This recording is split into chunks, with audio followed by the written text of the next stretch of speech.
the more we can share the different lessons of like how you are teaching your children so that I can teach my children that way and take notes and all that stuff. I think that that's just going to help make sure that we're better off as a society, but also as a culture.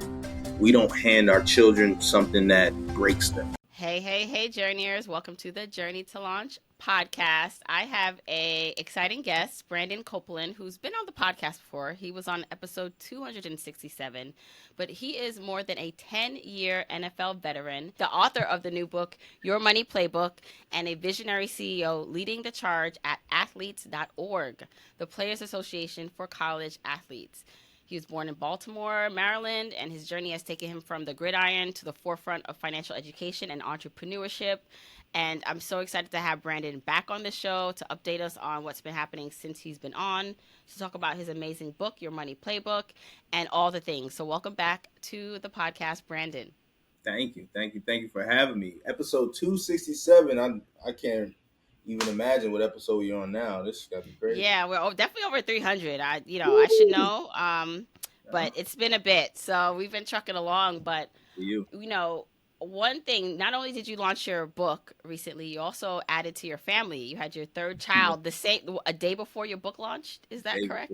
Yeah, day before. So he was originally due the day after. We weren't pregnant when we had the book date and anything, of course, and then obviously he came the day before, and it's just been a whirlwind ever since, in a great way, right? Like, I mean, to it puts all of the things that you talk about in the book, that you think about in the book, all the reasons why you hustle, why you do all those things, and then you hear that first cry, that you like, oh, it's real. Okay. All right, we gotta, make sure the budget is the budget right. We good? Okay, cool. You good, baby? All right, cool. All right, we good. So yeah, it's been a whirlwind, but it's been a great whirlwind. God is good.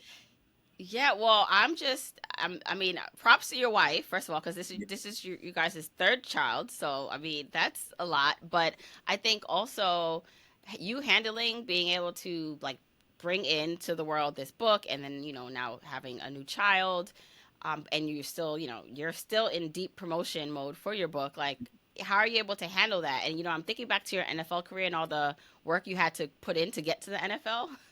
Yeah. And I'm thinking, do you like look back at the training and all those things and see the comparisons of what makes you be able to sustain in times like this where you have to have a lot of energy? Yeah, I think, first it's an amazing team, frankly. I mean, I've been blessed beyond my wildest dreams with a brother who's my business partner and friend and everything like that. He just celebrated his 31st birthday, so shout out to him.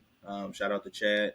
Um, but yeah, then the folks that we've been able to surround him with have just all stepped up and just been so gracious of being able to pull a little harder or push a little harder when they need to step up because my attention is called elsewhere. And I think that when we've built a team that feels the wins, right? Like when we win, they understand it, it's funny. A lot of people are like, Cope, you say we a lot. We're doing this, we're doing that, we're doing this, we going here, I'm going, and they're like, you coming with somebody? I'm like, no. I just, when I say we, it's like our team. Like if we're doing this, it's a us thing.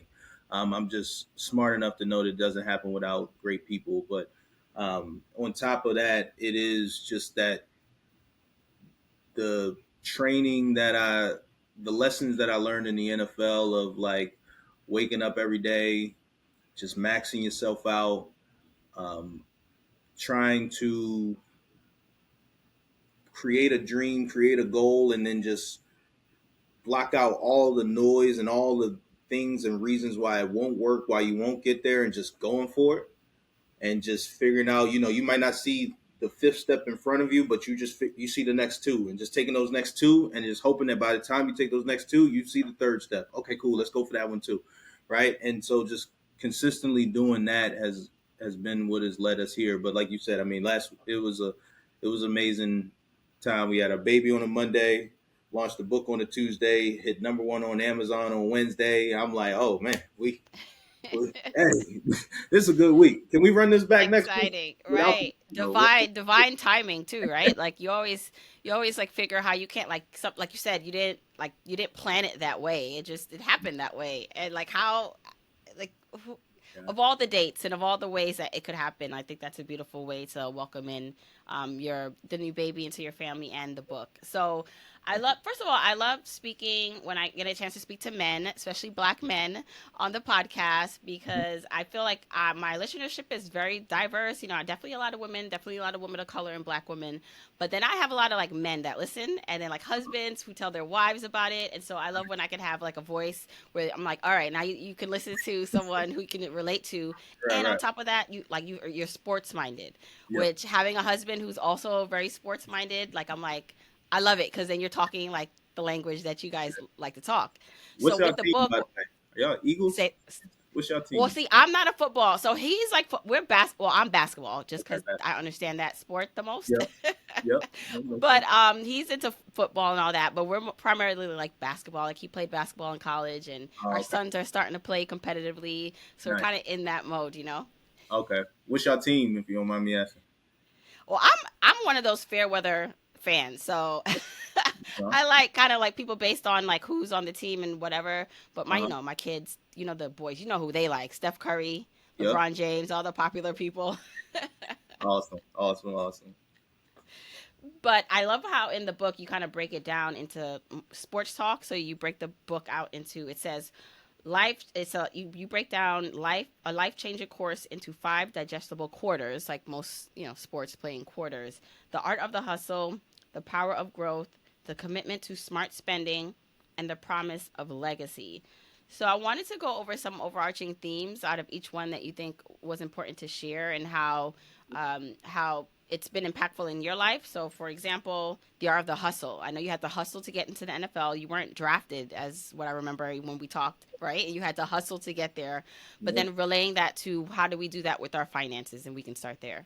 Yeah, I think one of the best things in the world. One, in order to create the life that you want, a lot of times for most people that means it's going to cost something as well too. So you got to be able to earn something, right? Um, you and while I grew up and everything that you do, whether school is studying, is taking a trade or whatever, is to get that job to earn you money that you can then put and apply to your life. So the art of the hustle, we talk about one, just doing that, but then two, trying to expand beyond that and finding you those passions that you're blessed enough to monetize. And I say that specifically as passions you're blessed enough to monetize because unfortunately for a lot of us, we are trading in our happiness to earn that salary or that paycheck that we can go apply to our lives. But if you're able to, you may have to trade in that time. There are a lot of things that I did for football with training, and there's literally in the middle of workouts, you just look at yourself like, why am I doing this? Like, I don't understand why I push myself to do this every single day. There's so many other things I'd rather be doing right now than to be going through this workout. But you put in that work to give you the ability to live differently. And so while you're earning, one of the parts that we're talking about in the art of hustle is like identifying things that you just genuinely enjoy, genuinely love, and going out and figuring out, is there a way for you to monetize that? Hey, I enjoy art. I enjoy graphic design. I enjoy copywriting. Okay, well, I enjoy it. Is there a way that I can actually generate some income, generate some revenue off of that? And then now I'm enjoying it even more because I'm doing it.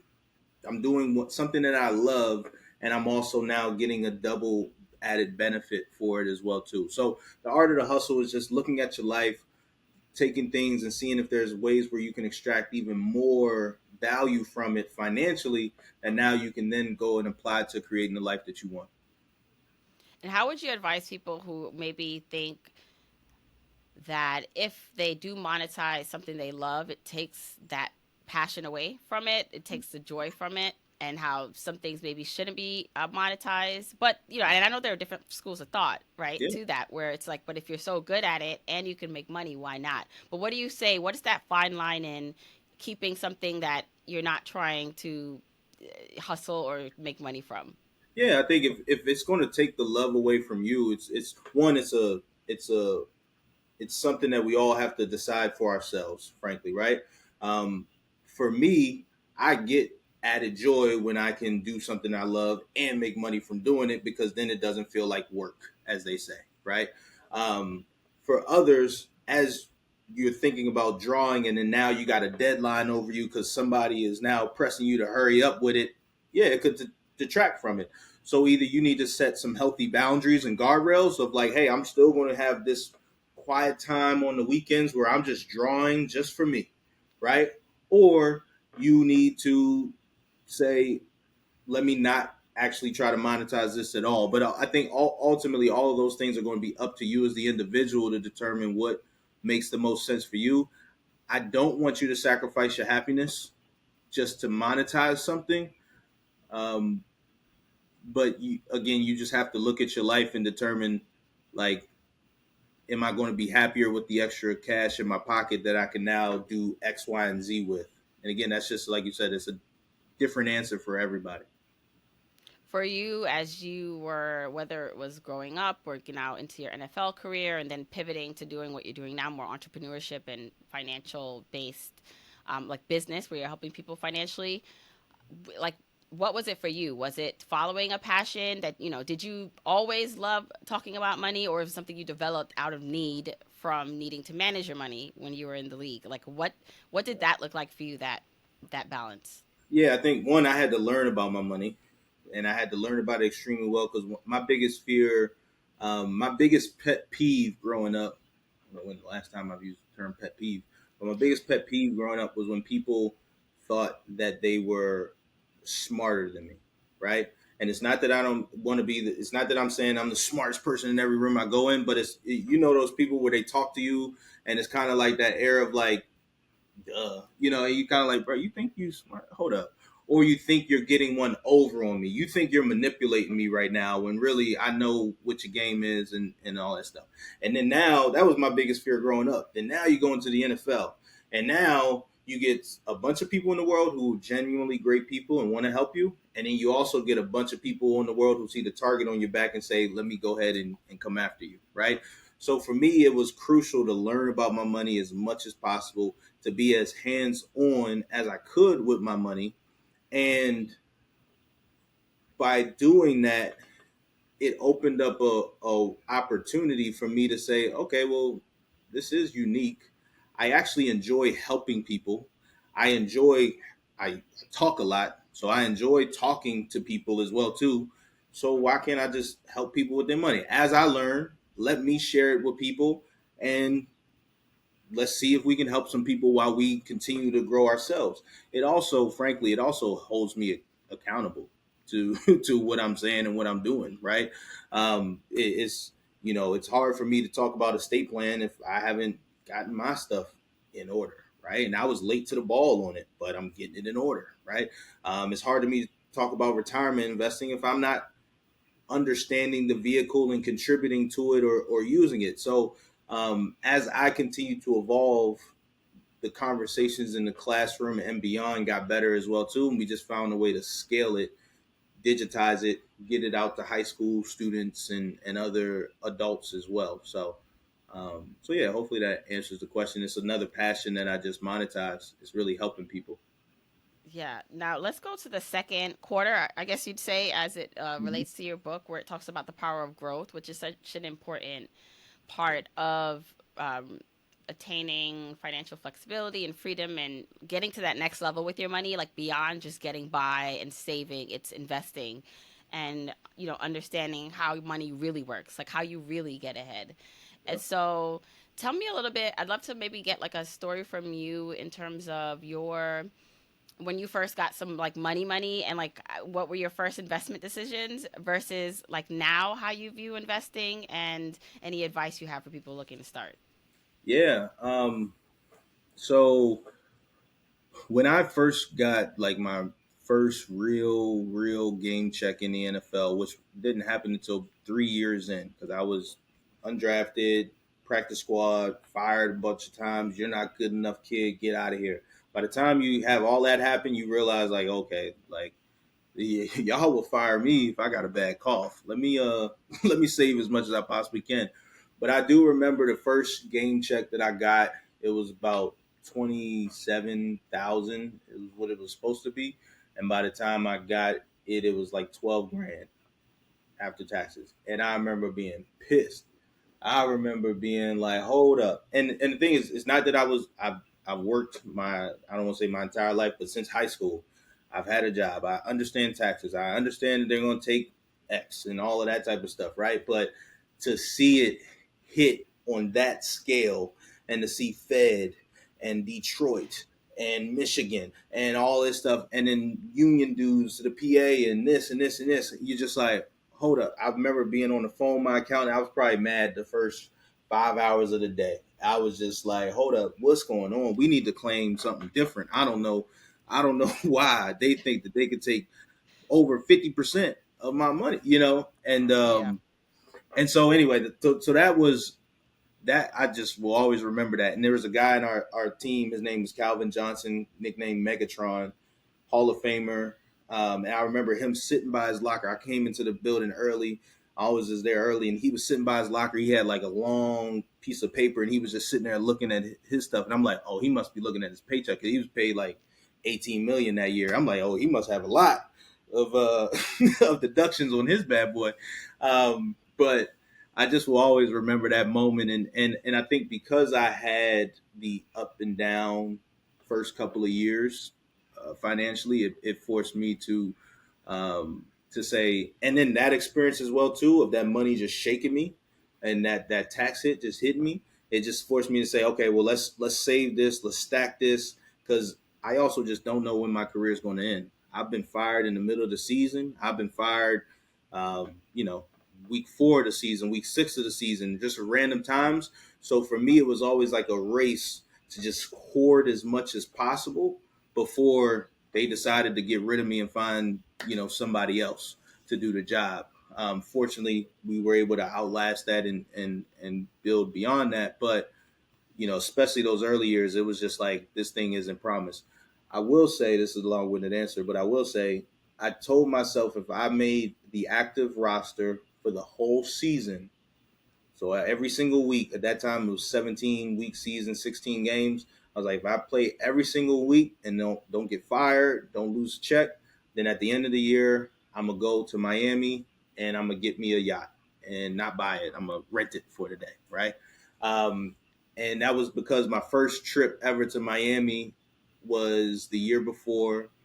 The NFL did a wealth management workshop, and my then girlfriend and I went, and I was just like, you know, if we make it this year, then I'd be dope to come back here and not to be in a different financial situation. And the next year, I proposed to her on Memorial Day weekend on a Friday, flew down. We had an Airbnb. Our roommates from college were all there. Surprised her there. I set it up. I was Yeah. romantic. You know what I'm saying? I am romantic. And then we went out and got a yacht for the weekend and everything like that. And that's money well spent. Would do it 10 times over because it's an experience. It's a memory I could talk about like it happened yesterday. So I want to. So you are with the NFL check. So I'm assuming you get paid per game that you play. When you said you got your Mhm. first game check, Yes. okay.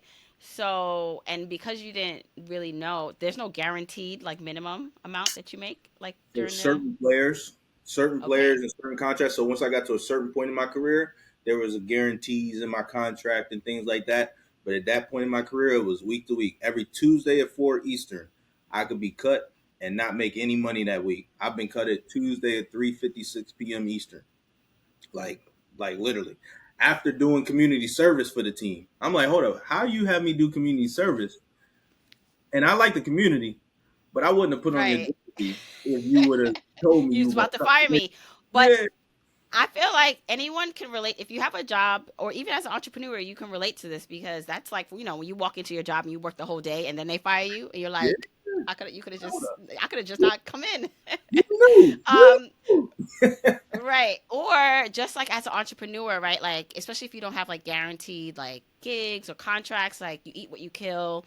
So Yeah. you don't know money or your income. And I talked about this on the previous episode. For me right now, it's fluctuating. Like there's no guaranteed income. And Yep. so I think when you're like that, it kind of, if you're, if you're not thinking financially sound, you can get yourself in a lot of trouble. And if you are, it kind of causes you to go into, like you said, this hoarding mode if you're Mhm. smart about it, because you want to save because you don't know when the next check is coming, Yep. or if you can depend on it. So I think it's interesting because at some point either you live like that for a while and you just get comfortable kind of living in this, maybe Survival a mode. lack, in a lack mindset, yeah, like a lack mindset, or just okay, I don't know what's coming next, Yep. maybe some financial anxiety. Mhm. Or you get to the point where there's things that are more secure for you, which it seemed like it got. But at what point then, even when things do become secure, did you find yourself getting back into those habits of I still don't know? Or did you get more comfortable with I'm not going to save, I'm going to maybe invest and take more risk here with my money? Yeah, I think the money anxiety disorder is something that I'm always battling with and just unlearning, right? Like um it's on one hand, it's good. It's great because it keeps you in a position of like, I need more. I got to chase more. I don't know if I can count on this, so I got to go out and earn some more and all that stuff, right? But on the other hand, it doesn't allow you to live. It doesn't allow you to actually like enjoy your hard work because you're afraid to enjoy your hard work here, and now it's going to keep you up all night because you're going to be thinking like, oh, I got to go make more. I got to go make more. I got to go make more. So it's something that I'm continuously battling with, and I probably will always battle with it because it's just my nature. It's how I grew up. It's who I am in terms of like being um, conscious of my spend, right? But it's also something that I'm evolving as well too to be more and more comfortable with treating myself or making a purchase and not necessarily worrying about um, the ripple effects of it, right? And these aren't purchases like it's not me at the grocery store or anything like that. It's more so for me the spending on myself, or I'm. It's easy for me to spend on my kids, spend on the missus, but my wife doesn't really ask for any of that type of stuff either. She's similar to me, um, but that's one thing that I'm trying to continue to evolve. And I think, I guess, to answer your question of what are the things that can help you with that is, um, what I've done is I've also just built a small group of people, and it's really like a couple. I have a financial team, but I also have like one, maybe two friends, but one in particular that I is like he's like my polar opposite in spending and mindset. I'm a risk it. Let's bet it all. Let's figure it out. Like, hey, we got here doing that. A football player, I'm gonna shoot the gap and I'm gonna try to make the tackle, make the play, right? Or I'm gonna sit back and hope the world makes the play for me. I'm gonna shoot the gap. He's more of a conservative. Hey, let's just let the market do the work for you. Let's just not go too crazy or anything like that. Um, and so I meet with him every once in a while. We just update each other and make sure that we're staying on track to our goals. And it's not just our financial goals; it's also our life goals. Like, yo, you said you wanted to do how many date nights this month? You only did one. You only got a few days left. You got a date on the plan on the calendar? No, yes. Come on, man. You said this. I didn't say this. One of my college teammates. So I would say that if there are certain things that you feel like are hindering you from your own growth, then there is nothing wrong with finding you an accountability buddy or partner or group to help guide you and push you to where you want to go. That's what we did in football. You train a lot of times. You train with other folks because now you can talk trash, you can push each other, and all of that type of stuff. And that's what we need to continue to do in our finances to continue to grow. Yeah, I like that. I think too, you bringing up if you have someone close to you, but it's a little different, maybe in terms of spending or mindset. And I Mm-hmm. have a couple like that, people like that around me. But you have this mutual respect and love for each other. So even if you're telling each other different things or would go about things a different way, you're communicating it in a way where it's not, disrespectful or but it's a way in which to challenge each other, where it's like, wait a second, like, did you think of, you could pull someone back a bit if they need to be pulled back, or you can get put, or someone can push you further past your comfort zone, or vice versa. I think is actually a great way to think about.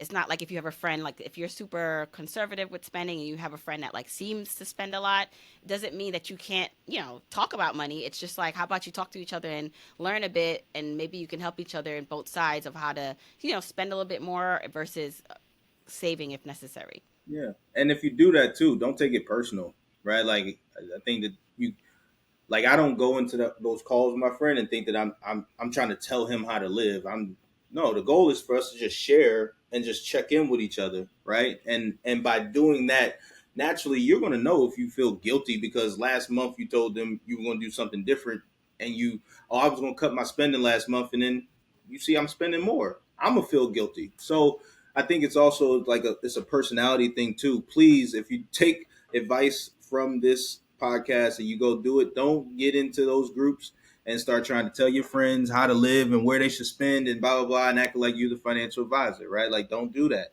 It's more so an opportunity for what we say is there's two rules. It's for us to hold you accountable to the goals that you set for yourself and to provide a space for you as a grown man to be vulnerable and to share, hey, I'm actually scared about this. Like we got this big purchase coming up and I don't know about it, right? Like I got to make sure that I'm getting these things in order, type of thing. Which most of us we keep all those things to ourselves, which also causes its own anxiety and fear and festering and things of that nature. And a lot of times, this is another thing I've learned. If you wealthy people and wealthy people, a lot of them, they have their friends, they have their mentorship circles. Some of them have groups that they pay to be a part of. And when they come to these groups, some of them are networking groups, and they come to these groups and they help each other with their problems. They share all these different things. And what happens in those circles is, somebody will come in there like, man, I'm going through this and my business is this and it's not cash flowing the way I needed and blah, blah. And then, but man, somebody else in the group like, man, I dealt with that in 2007 and I did Or it I like know a guy, I'll introduce you. So like that this. problem's fixed right there. Exactly. So a lot of times for us, we go through it by ourselves. And Hmm. because we haven't been able to pick up the phone and call anybody, one, sometimes that's our pride. But two, now in this day and age, there are more people than ever that you can call and get advice from if you're willing to reach out. Yeah, I think something that's probably not, we're not like even probably saying outright, but I think it's such an important part of the financial process and journey and how successful you can be is like this commodity called trust, Mm, how well you can trust people. And I know that's individual, because it could be of any race or background. You can just have a hard time trusting people based on how you were raised or who you are. But I think like culturally, right? Like, there might be some cultures who are raised with more like mistrust of whether, it is with good reason for the powers that be, and systems, and then just others. Like if and I would love to see probably a study in which, outside of finances, but just like trust within like the Black community, of like just with each other and in communities, how that impacts us sharing, and how like that lack of sharing because we don't trust the other person, or that, like, well, I don't know what that person's they're gonna tell my business. They mhm. may be gonna, they don't have good intentions. All these things, how that all dwindles down and eventually does impact our economic abilities, because we're Mm. not sharing, because we do have a lack of trust in our communities. And again, that's a blanket statement. I'm not saying that's every, community of color or Black person, but I'm wondering that tie, how it does impact us in that way. Yeah, I'm gonna go ahead and stamp it as, like you said, it's not everybody, Yeah. but the majority of us, and it also is people as well too. I used to tell people that every Super Bowl they do this thing called Radio Row, where they got all the different radio and TV networks in the convention center, and it's just a bunch of people walking around, athletes, interviewers, hosts, fans, just walking around. Not necessarily fans, but like people walking around, agents, etc. I remember one year in Miami in 2020, right before the pandemic, it was like 800 people in the room at one time. And I was doing an interview and I told somebody, I'm like, listen, in this room, out of all 800 of us, 400 of us are probably making the same financial mistake right now. And if one person said, hey guys, you know what? I'm messing up here right now. Please don't ever do this with your money. It would save 400 of us the headache of ever having to go through it, right? And so just by talking and having these conversations and being comfortable putting yourself in a vulnerable spot, sharing your wins and your losses, again, delivery is everything, right? I think that it can help move the conversation forward. And there's even people who, I mean, I'm sure you've had it as well too. There's probably rooms you've gone into where there's been somebody there that probably has not said anything while you were in that room, but they send you a message or something later, or they come grab you afterwards and they tell you how something that you said resonated all through conversation, right? So sometimes it's not even necessarily a back and forth. And I will say this for other folks, for folks who are like, hey, I look at my friend group and my friend circle, or I look at I don't want to share these things with a coworker or anybody random. You can look at different. One, you should be. I mean, you're already tapped into this podcast, so shout out to you there. But there's other mediums as well too that you can look at to determine how you can structure your own self, or getting that information that you can take and then apply to your life. Right. So important. But the community, the team around you, being vulnerable, you know, sometimes being you might have to be proven right that someone is mistrustful, but it's like you have to take that risk in order to find the ones that are worthy of your trust and or the people that you can then connect with deeper. So I love all that. The third part or third quarter you have in here is the commitment to smart spending, so saving on major expenses and reducing everyday costs.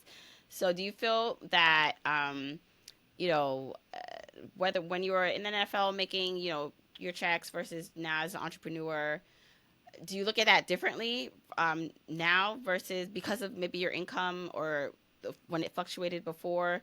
And then how can someone who does want to live, I call it guac levels in my book, like, guac level one is the most basic, you're not trying to spend a lot of money. You would never buy guacamole outside. Guac level five is, you own a guacamole farm or whatever, like in terms of your spending habits or what you like. And Mm-hmm. so I think for people who naturally don't like to spend money, it's easier then with this topic of spending. But then for people who like to spend, want to, live more lavishly and have nice things, that part is hard. Like this part, no matter how much you earn, is hard because spending You're going can be against an your issue. nature. Yeah, you're going against your nature. So for me, um, I've always been conscious of my spending. I am more conscious now than I was while playing. But even when my first year, my rookie year while playing, I decided to do a budget, and I decided to literally keep receipts in my pocket, my back pocket, and every time I would come back in, I would literally just put them on the table, and then every Monday, sometimes Sunday I was practice squad, so I wasn't playing, so it typically was Sunday. I'd be watching the game if it was a away game, and I would just literally go through and I put my actual numbers in. And so I've always been conscious of how much I'm spending, right? Um, and eventually, once I started making bigger checks, I didn't do that. But the exercise that I did early gave me guardrails to understand where I was spending more and where I should be, not falling victim to my own human nature, and overspending in places. With all that being said, I'm more conscious of it now. One, because I have the time. Two, because there's more on the line for me at this point in time. Because now there's three boys that I want to make sure they have all the options in the world at their disposal. I want to make sure my wife is just never has to worry about certain things, and I also want to make sure I don't have to worry about certain things ever again. Um, and so I'm really conscious of it because we're looking at it, I'm seeing it, and I just want to get there, right? And then as soon as I get there, I'm going to want to go beyond it as well too, which is cool. Um, so yeah, I think that you have to figure out what your own nature is, and I think that the biggest thing that I would tell everybody though is to do a budget, to figure out how much money it costs you to live every single month, And by doing that, then you're going to end up bucketing different categories. I have a budget worksheet that you can go get on life101.io. The book points to it as well too. You can go get this budget, and you're going to see the different categories of spending. And you're naturally probably going to say, "Yo, I did not know I spent that much on my subscriptions every month. I did not know Mm-hmm. that this was taking money from my bank account every month. I did not know that the kids been buying video games every single month on this thing, right? Like Robux, they've been getting all the Robux in the world, right? And so by doing that exercise, though, regardless of who you are and what your nature with money is, you'll at least make sure that the money that you're spending consistently every month is money that you're comfortable spending, money that you're happy spending. And if not, then you'll be able to put in the work to adjust it. And I think also ripping off that band-aid or having the courage to confront the numbers, right? So Mm, many people actually know that they should do that, but like, you know what, I don't want to know, because if I know, then it's on me to change it, and they might not be ready to change yet. absolutely, absolutely. It's you know, what a lot of people say. I remember people still will bring the football analogy in here. Is like Mm-hmm. when I was a rookie with the Baltimore Ravens, Dean Pease, the D coordinator, came in and he said, "Listen, like, congratulations, you made it to the Baltimore Ravens defensive locker room. We only bring in dogs. We don't bring in anybody that can't play ball. Now, what will separate you and determine whether you make the team or not, and whether you play on Sundays or not, are whether you can actually apply the information on the football field.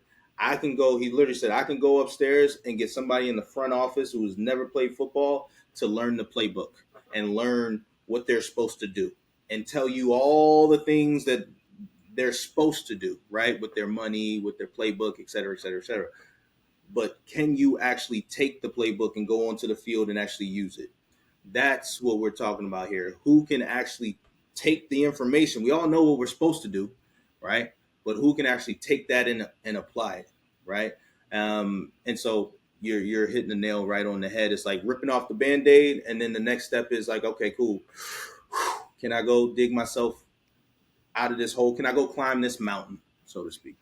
Mm-hmm. But I'm so glad you brought up that the difference in the people who kind of make it further, like even in that situation in the NFL, who actually play with the, it's like the application, like the knowledge you have, and you can know it, and you can even do it as a player. I mean, you wouldn't have gotten that far if you can't, but it's like performing and applying it and doing it in that moment when it needs to be done is really important. And so I think that's where a lot of people come in to, where it's not like they don't know what they shouldn't be doing. It's not why, it's not the what or that they don't know. It's the why. Why aren't they doing it? And I think if you can figure out what's holding you back from the why, and even if it doesn't really cause action, like, but you at least know, okay, I am afraid to do this because I'm scared, or actually don't want, you can at least be honest with yourself in that regard in any area of your life. I think helps a bit, because that acknowledgement of it puts you in a better place to at least then take action when the time comes.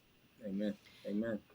Now, I think the last part of your book, The Promise of Legacy, and you talk about insurance and wills and estate planning in your book, Your Money Playbook, um, is important. And you now expanding your family and having your third child, I know for Yeah. you, legacy is important, and not just money, not just leaving money behind, but also that intangible part of it that we want to leave our kids.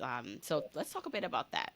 Yeah, like you said, I mean, the please get the book, get your money playbook, and you can spend time reading about wills, insurance, and estate planning and that process, but also consult with the team that you have or that you're growing in order to set yourself up properly. But for me, especially having my third boy, um, now I'm thinking about how do I get more time with you, with all of you, each of you individually, but also as a group, and how do I empower each of you to be able to manage everything that's going to be, I want to say handed to you, everything that you'll earn. You're going to have to earn it, right? But um, I need to make sure that, Tyler Perry talks about this. So I'm going in a little tangent. We talk about how, you, if you don't have a friend group that you can talk to about certain things, you can look at other mediums to learn how they deal with things. And I do that with Heart to Heart.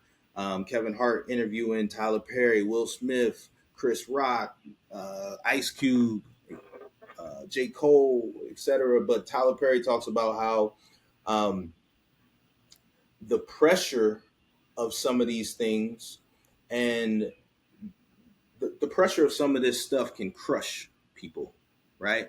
I literally was watching an interview with him and Kiki Palmer talking about how he had to realize that when he was trying to bring people up to a certain altitudes will kill folks that aren't equipped to handle it, right? And how much of a shame would it be if I was out here in this world talking about I'm hustling, I'm building, I'm generational wealth, I'm gonna pass it down to my children, and I pass them down a curse because they had no idea how to actually deal with it, right? How to deal with certain people in the world who only want to talk to them because they have money. How to deal with the pressure of entitlement around you and things of that nature, right? And then how to also take it and flip it and go grow it and not feel like you just been handed something by your pops and your mom, right? And so for me, that is where I'm spending time now. And my kids are 5, soon to be 3, and brand new, fresh out the womb, right? Still got the new baby smell, right? Um, but I'm already talking with my kids about investing. I'm already talking about my with my kids about piggy bank. I'm making them feel the money. I'm making them understand the money. My oldest comes in and is like, Daddy, you said we are gonna buy some stocks today. Let's buy some. Okay, which one do you want to buy? Right. And so we're having real conversations about these things early because the goal is for them to see me hustle so they know how to hustle. It's not foreign to them, and then for them to be able to apply it themselves as well too in the future. Final thing I'll say: if you look at team owners, and again, it's something that hopefully others have heard. Maybe you've heard just on it, other people interviewing and talking about it. But a lot of team owners end up having their families around the team. They have their kids come around the team. The Giants owner has been noted multiple times of having the kids who've been who've been spent time with the equipment managers. They spent time in the cafeteria. They spent time with the front office. Like they've literally spent time with all these different groups. And what people aren't may not really be putting together is like that's really them training them early to start to understand the business so that one day they can actually own and run the business, right?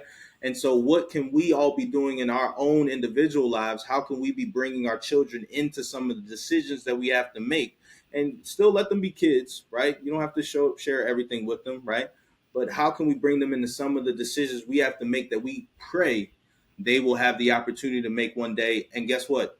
One day they'll be sitting thinking about how, my son and I, we were literally sitting over there. He was sitting on my lap and we were going through the different screens and looking at the different stocks. One day he'll remember that and think, oh man, I remember the first time I bought a stock with my pops. Let me teach my children as well too. So that's what I'm on right now is how do we make sure that we are actually teaching them how to fish. Yeah. That training part, I mean, is so important, and it really comes through conversation and transparency. And like you said, like you don't have to share, kids talk a lot. So you don't have to tell them every single thing. They gonna tell their teachers all Oh your business and your friends. But I think, even just the regular decisions, because you want them to have also discernment, right? Like yes, we both talk about money. We're money focused, financially focused, but I think it's deeper than that. It's bigger than that. It's just like the power to be able to make just a good decision, like the decision on who your friends are, or should I stay in this park, or should I leave right now because there seems to be something happening, or yeah. all these little things that are not necessarily money related, but that will impact their opportunities in future and who they're around. And so when we're able to share with them, hey, like, what do you think about this? What do you think about this? What would be your advice to me? Because I'm doing that with my kids too. Where I want them to share what's going on in their world, in their school, but also, okay, mom, like I'm training for a half marathon now, so I'm bringing them into that, and where this is what I'm doing. And today I think I'm gonna run this many miles, and then Wednesday I'm gonna do this. And it's not easy, but here's how I'm pushing myself, and just so not just decision making and discernment, but like when I asked you to push yourself physically, because you say you want to Mhm. play basketball, this is how I'm also pushing Yeah. myself because I said I'm doing this thing and here's how it's hard for me, but how I'm getting through it. And so I think being able to talk to your kids, even if it's not just money, but just in terms of your life, brings them Mhm. into understanding, more and more like your world, and hopefully then they can make those other decisions as they come. Well, I think what you just mentioned is so key because you are really showing them how to chase a goal, right? Like you're showing them, like, hey, mommy wants to do this. This is how I'm gonna do it. It's not me just waking up one day and just getting to it. You're really showing them, hey, you can do anything in this world that you put your mind to. And let me show you how I did this. And one of the most powerful moments I had in my career, I was when I was with the Jets. We were losing, but there was a quarterback, Josh McCown, who was like the vocal leader of the team. And one thing he said, I didn't have any children at the time, but he asked everybody in the room. We had lost a couple games in a row, and he's like, "Listen, how many of you want to have? How many of you have children? Cool, people raise their hand. How many of you want to have children? Almost everybody raised their hand. He's like, listen, I have children. He played for like 18 years or so. He's like, I have children. And now they're like teenagers, right?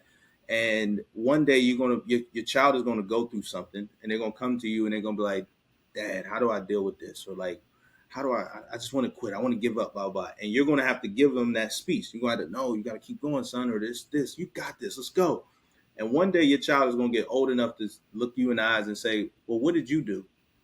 Like when you were in this moment, what did you do? Did you fold or did you step up to the plate?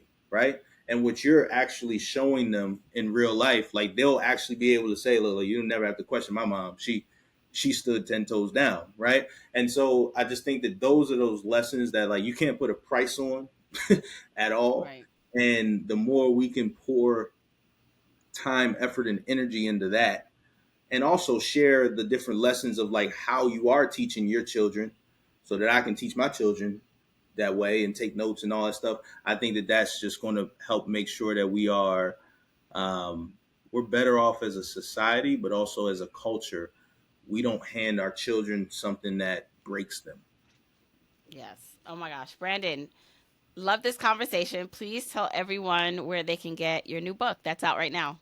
Yeah, go to yourmoneyplaybook.com. Yourmoneyplaybook.com. Simple as that. You can purchase the book on wherever you like to get books from. But yeah, I appreciate you for having me on. I appreciate this conversation as well too, and congratulations to you on all of the amazing success. I remember seeing you launch your book and everything like that, and I was hitting you up, and I'm just gonna put it out there to all your fans and stuff like that. You could have easily been like, nah, right? Like, nah, I ain't got time. Don't do that, right? But you set up time to discuss it with me, to walk me through the process and everything like that. So it's really cool to have it come full circle. But then also even better to be able to have this conversation with you, and good luck on your half marathon as well too, because that's better than Yeah. me. I'll tell you that much. It's tough. It's Well, tough, but I'm doing it. But thank you so much, Brandon, and congrats to you again on all the exciting things happening in your life. thank you so much.